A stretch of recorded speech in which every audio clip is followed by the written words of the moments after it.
Welcome to CMT Tutors online class. Good morning. You are welcome to another edition of C&T Tutors online class. I'm Shegun Akinwumi, and I'll be taking the subject called government.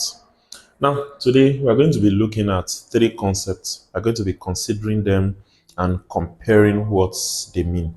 So the first one is anarchy. The second one is plutocracy, while the third one is aristocracy. Now, what's anarchy?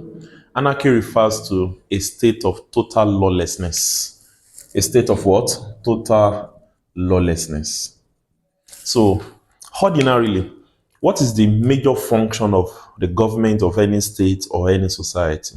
The major, the predominant, the primary, the basic, and the most fundamental function of government in any state is to maintain law and order.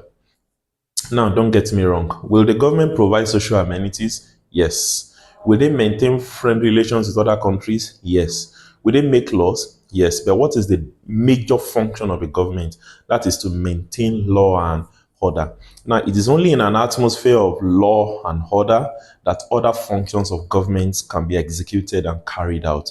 Is that clear? Now, you might come across a question like this in your UTME that the government institution that is majorly responsible for the maintenance of internal law and order is that's the police. So when it's an internal matter, the police will attend to it.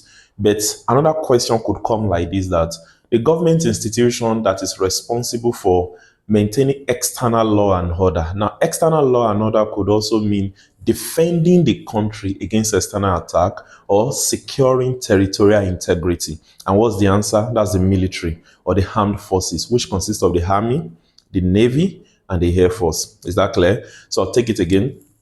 Anarchy refers to a state of lawlessness, or you could say total breakdown of law and order. Now to the second one, plutocracy. Plutocracy was, brought to the fore or expanded by a Greek philosopher named Plato. Now, when you say Greek, Greek could mean the language of Greece, or it could mean a citizen of Greece, the language of Greece, or a citizen of Greece. So, plutocracy was propounded by a Greek philosopher named Plato. And what did he say about plutocracy? He described, the plutocracy as a system of government in which political power, governmental power, and administrative power is vested in the hands of few rich or few wealthy persons. Few rich or few wealthy persons. So, who are those that govern under plutocracy? The few rich or the few wealthy? And they are called plutocrats. They're called what? Plutocrats. Mind you, plutocracy is also called plutarchy. Plutocracy is also called plutarchy. So that's about that. Now let's go to the final one, and that's aristocracy.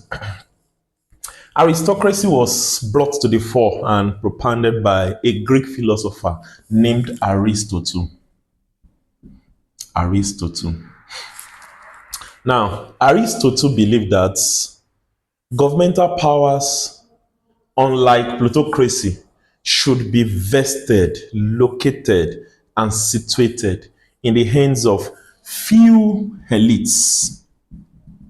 Few elites, or you could say few educated persons. He believes that few elite or few educated persons, he believes that those that are educated by virtue of their education and intelligence and brilliancy, they are the best suitable persons to govern the state. So you could say governments which places political power in the hands of few elite or few educated persons, or government led by best citizens. Government led by best citizens is also what called what? Aristocracy. Or government led by gifted citizens. That's also what? Aristocracy. Or you could say government led by most intelligent citizens. Government led by the most intelligent set of citizens. And finally, a question came out sometimes that a type of government in which philosophers are kings is That's aristocracy. And who are those philosophers? The educated. Is that clear? So when you make philosophers to be kings, that is what? Aristocracy. Philosophers are kings. So with that, we come to the end of this session. See you some other time. Thank you.